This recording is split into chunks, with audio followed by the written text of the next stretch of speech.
Thank you. Thank you for that introduction. Thank you so much. Oh, I want to thank Peter Metzinger for inviting me and Lorraine for doing the work to pull this all together. If it's anything like my marriage, I put a lot of thought into things, and the person that actually does it is my wife, Kathy, who's here with me today. So thank you. I also, having been here all morning and listened to Philip and Marcus and Ronaldo talk about the innovative things they've done and where things, their ideas, was very interesting. So I've tried to pull some of those thoughts into what I'm going to say today. The first thing, though, I'm telling you right now, Ronaldo, are you here? I'm stealing the white suit idea. I'm going to take it to politics in the United States and see how that works out for my company. I love it. I just love it. When Peter first called me, he said, I want you to think about the Titanic and how captains have to get by the iceberg, and the iceberg, the tip of the iceberg is social media. And I thought, but Peter, the Titanic sunk. So I thought about it, and it is a very good analogy, though, because I think the tip of the iceberg, the tip of what the captains of CEOs, heads of parties, lead candidates at the top see, the tip of the iceberg is the communications world they know and they can see. And they think they can steer around the tip of the iceberg. What they're failing to understand is what's under the water. That is the iceberg, and the iceberg that is where social media is the iceberg. To pretend it's not there and to avoid it will mean you will sink. And so I think understanding why what's happening in the move in communications from the top-down television and radio that we all have grown up with versus what's happening is really important. So I want to spend like 3 or 4 minutes hopefully talking about what's really going on, and then I think we can get into the meat of what's important. We are witnessing not just a shift in communications, it's not television replacing radio or making radio less important and TV becoming more important. We're witnessing a shift in power, a big shift in power. And the only time in our world history I think that we've seen before this was when the difference between before the printing press and after the printing press. Before the printing press, the rich and powerful held all the important books, all the important information. If you had enough money to pay a scribe to write a copy of the Bible or a copy of an important book, you had it. The masses had nothing. And then all of a sudden one day the printing press happened, and almost anybody could print a pamphlet that would start a revolution or put a new idea or spread ideas out there. What we're witnessing is that, except unlike even then, the printing press, if I had a pamphlet that was going to excite people that they would pass from friend to friend to read and spread the idea, they couldn't talk back, they couldn't transmit it in an instant to all their friends. So what we're seeing now is the same thing. For 50 or so, 60, 70 years now, the powerful have had the ability to own the TV message. The corporation either bought it, or the party or the government owned it, or used it to tell us what we were supposed to think, do, believe, etc. The internet and social media has totally changed that. We now have anybody has the power to get the message out. And that's why the top is totally. They keep thinking they see the tip of the iceberg. That's the only thing they see. They know how to do that. They've owned that part of it, of the communications platform, forever. What they're not understanding is the power that's coming up from the bottom, which gets to Marcus's David and Goliath example of the referendum.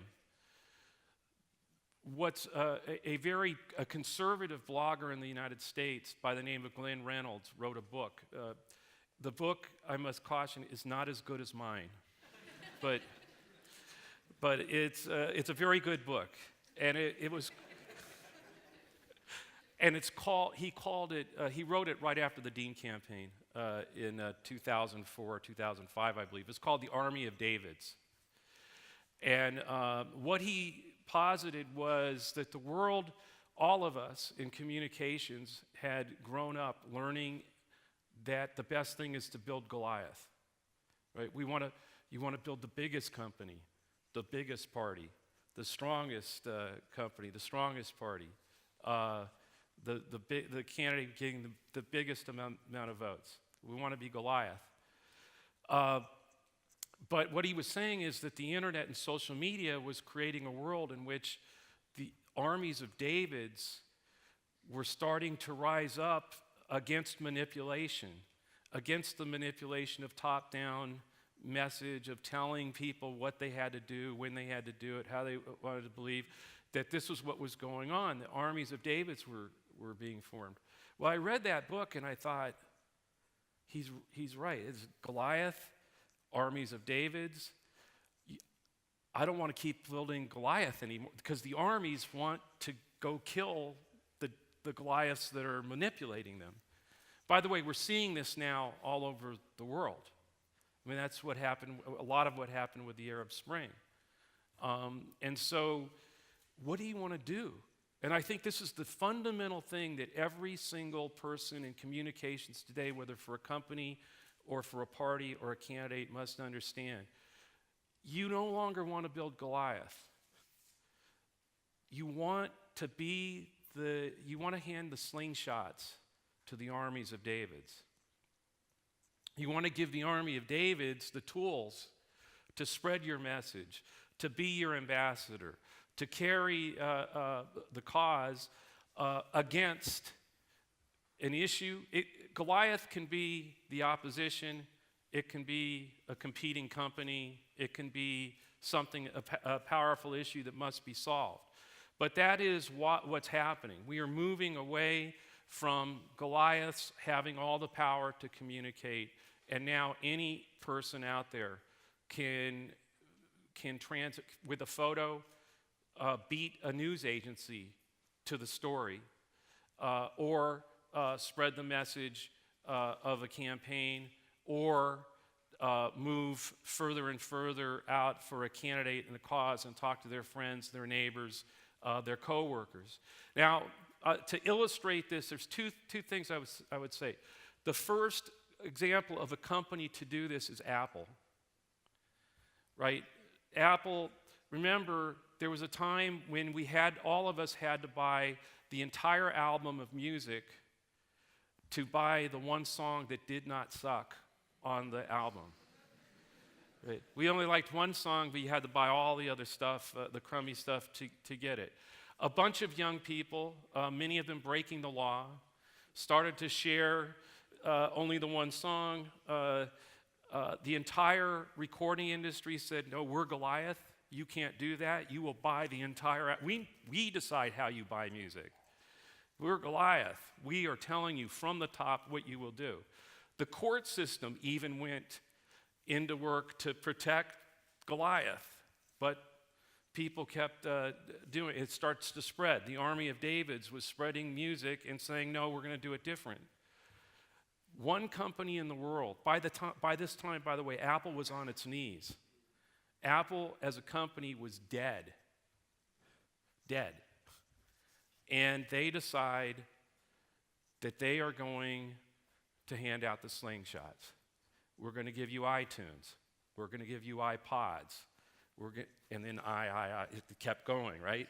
Today, Apple, I know it's on a little bit of a downslope right now if you watch the stock, but it's competing, I think, with Exxon on any given day about which company in the world has the largest market cap. Why? Because it's the first company in the world, I think, who really got the concept of, I don't want to be Goliath. If I think like that, I will. Which, by the way, one of the reasons I think they're starting to slide is because they've gone back to thinking like we want to be Goliath instead of being the company that's handing out slingshots to the army. So that's one. The second thing to illustrate this, if any one of you gets 4 emails or 4 text messages or 4 messages on Facebook tomorrow telling you that the new hot movie, the movie that's supposed to be the hot one you've been waiting for all summer to think about going to. They went, they saw it, it was horrible. And they emailed you and texted you and said, just 4 friends, maybe only 3 friends, tell you it's the worst thing they ever saw. Don't waste your time, don't waste your money. How many millions of dollars does the studio need to spend telling you it will be the greatest movie you ever, if you just see it, I promise you, it will be the greatest movie you ever saw.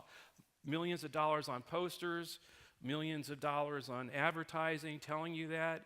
Just 3 friends on your cell phone, maybe even only 1.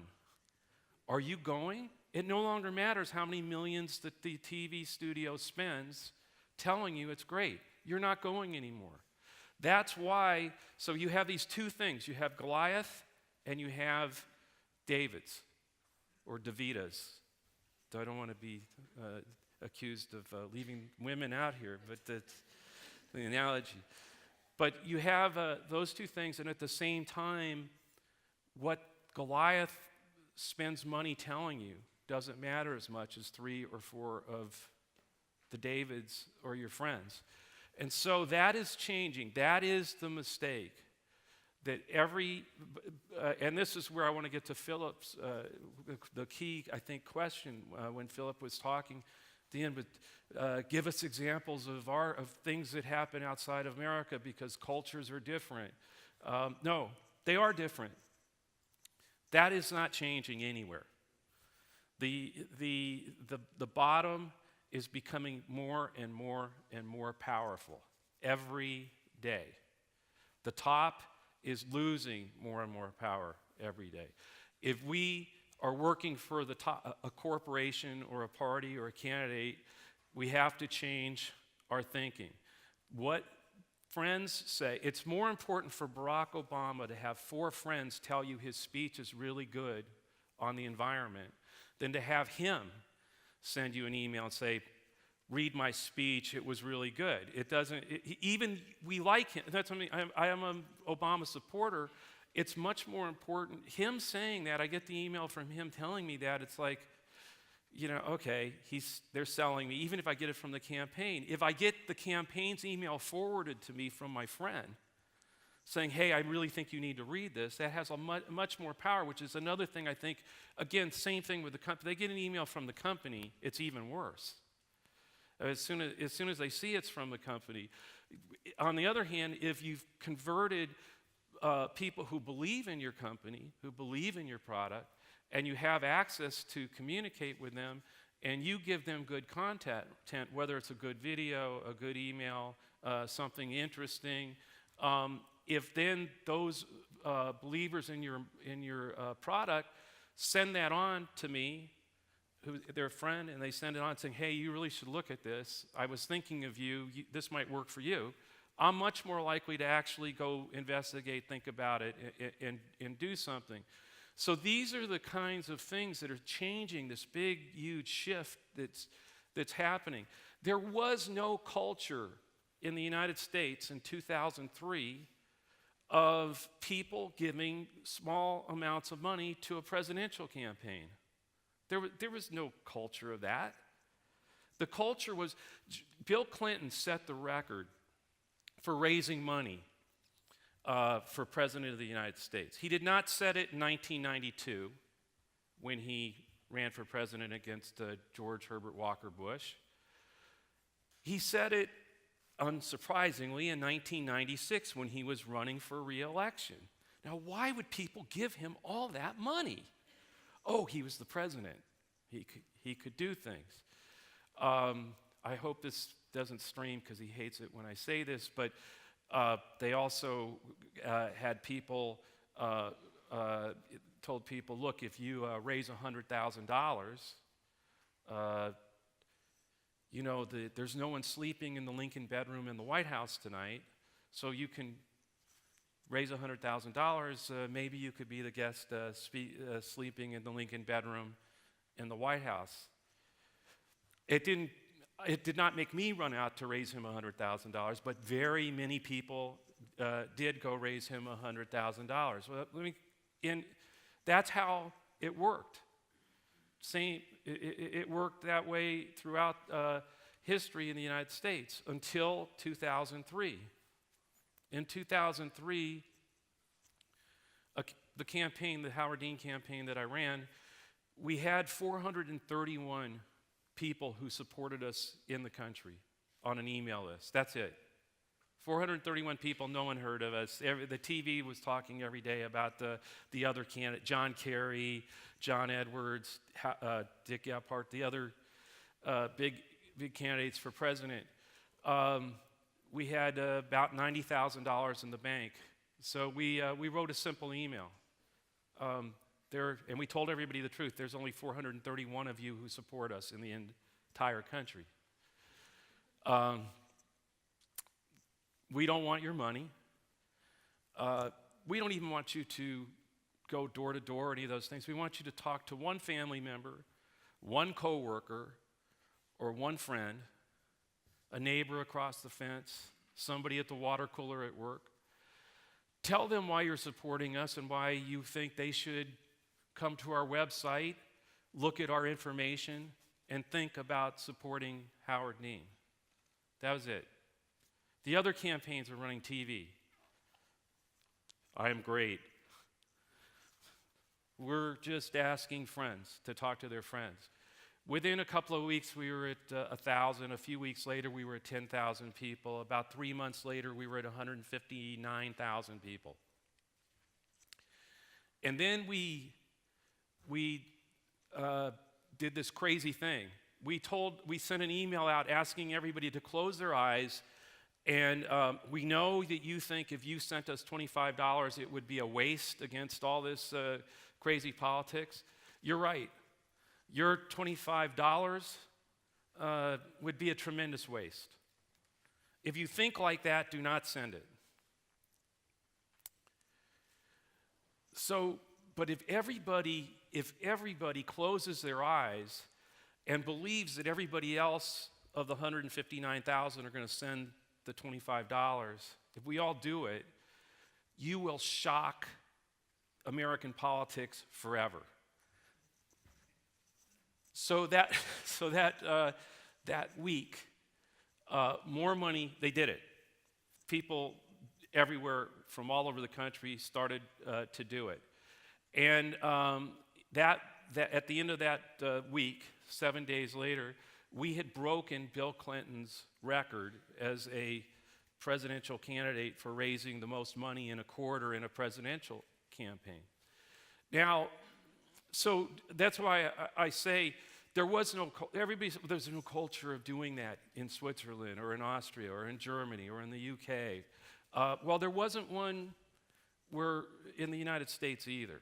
There was never one of millions and millions. I think it's, I can't remember how many millions now. I think it was 7 million who gave to Obama and something like that. 7 million people gave Obama. Well, in 2008, 3 million people gave him $500 million. There was no, go back and look before 2003 and tell me where there was a culture of millions of Americans deciding, we're going to do something like that. It was starting small, which is something both Philip and Marcus have talked about in terms of getting people the concept that they can do something, that their little difference will make a difference, that starts to build. And there will be a breakout moment in Europe where this happens. It's inevitable. It's what I keep telling people or trying to explain to them. James Carville, Bill Clinton's campaign manager, used to say, it's the economy, stupid. That was the big rallying cry of the Clinton campaign. It is not the economy, stupid. Yes, the economy, how people will vote. It's the network, stupid. And the network is getting bigger every day. More people around the globe and throughout Switzerland and the UK and the United States and Austria are on the network. And more importantly, the tools that they have at their disposal as Davids to communicate with each other, to connect with each other, to do powerful things, those tools are much more powerful every day. The apps on their cell phones are much more powerful than we had. In 2003, there was no YouTube. There was no Twitter. The iPhone didn't get launched in 2000 until 2007. All of these things. So we had this, in the United States in 2003, only 61, there's 300 million people in the United States. Only 61 million were on the internet in 2003. So yet, with just that small part on the internet, we were able to totally change the way politics has been practiced, not only there, but as people, great pioneers like the other speakers. And Peter was inviting me to Switzerland 9 years ago to speak about this vision that he had, this change that we all saw coming. So that pioneering spirit is we may have even with Dean been 4 years too early for where the technology, the tools, and the prevalence of internet usage penetration was, but that is over. I mean, that's every place on the planet is catching up to that, to the point where I'll fast forward a little bit to Nigeria. I get on this question of culture. I've worked. Goodluck Jonathan is now the president of Nigeria. We did his campaigning. Morgan Tsvangirai, who's the prime minister of Zimbabwe, we've worked on his campaign. We have done. It turns out the poorest village in Nigeria shares a cell phone that they text message information from village to village. Even if there are 30 villagers, there's only one cell phone. That cell phone is the most powerful communication tool that village has ever known, and we've been able to use it in that culture. A culture the Switzerland's culture and the U.S. culture are much more similar than the U.S. and Nigeria. And yet it works there. The CNN calls Goodluck Jonathan the Facebook president. They call him the Facebook president because as we were building his social media structures, he ended up having more followers on Facebook than any other elected official in the world except Barack Obama. But I want to give you one example of him, and then I'll go through quickly through some quick things I think that steps you need to think about, and then I would like to get to questions. But Goodluck Jonathan, he becomes president. We've got his Facebook page, and all of a sudden, one of the young people on the president's Facebook page comments and says, "Mr. President, I don't understand. I'm in San Francisco, and there's no consulate in San Francisco for Nigeria. Nigeria doesn't have a consulate in San Francisco. This is crazy. The reason it's crazy is because everywhere I go in Silicon Valley and talk to companies, they're looking for people who understand a certain computer language, and that language is the only language we teach in Nigerian schools and universities. So we are perfectly situated to help solve that problem of the shortage, and yet there's nobody here, there's no consulate to try to foster that and make it happen." So there's about 700,000 people following Goodluck Jonathan's Facebook page, the president. And about 4 days later, I look up and I'm checking something on my computer, and I go over to check his page, and there's the president saying, "You're right, and I just ordered my foreign minister to open up a consulate in San Francisco." What is incredible about that was that there were 700,000 people who suddenly said to themselves, "My God, he's actually reading this stuff." Because they thought, it was a robot or something. And then all of a sudden, everybody or many start to say, "Wait, I have an idea. How about if we did this to solve this problem? I have an idea about that." Now, not all of the ideas are worth anything. We understand that. But you know what? It turns out 700,000 people, every once in a while, one of them has a really smart idea about how to do it better than the geniuses in the government. And he is actually picking it out and saying that to them and then ordering a minister to do it. So I think we're starting to see how this is going to work moving forward. There's still many things that don't work with it. There are many things that are not, because a lot of the people at the top have not yet figured out that they need to do it, that they need to use social media, that they're going to make mistakes. But the bigger mistake is to totally not look under the water or believe you can ignore what's under that big part of the iceberg that's under the water, the powerful thing that's going to take you out if you don't adjust to it and learn that there's power there that you can use to move things forward. The first thing is listening. That is the thing that if I was going to say to one thing that everybody needs to deal with, is the top doesn't listen. It doesn't listen. If the top had just been listening and heard how, and really got how disenchanted people were with the level of bonuses they were getting. I mean, if they had just really heard it, because otherwise they're running around going, I am Goliath, and what's wrong with me becoming a bigger Goliath, right? So they're so into their own Goliath building that they don't listen at all to the little people, which are their consumers buying their product or banking with them, and so they didn't listen. If they had listened, that one thing alone, if they had used these conversations on social media, have always been happening, except before social media and before the internet, they were happening.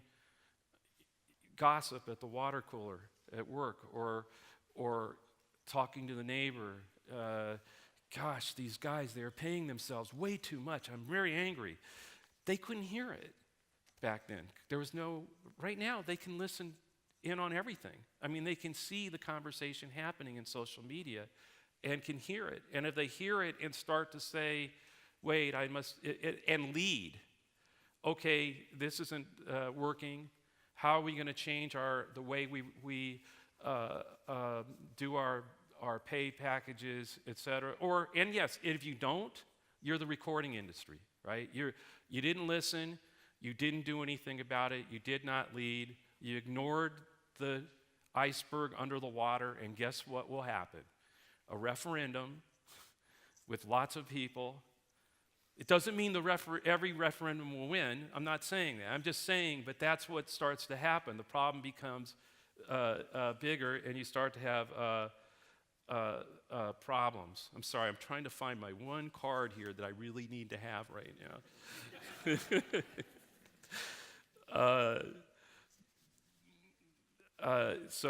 And of course, I cannot find it.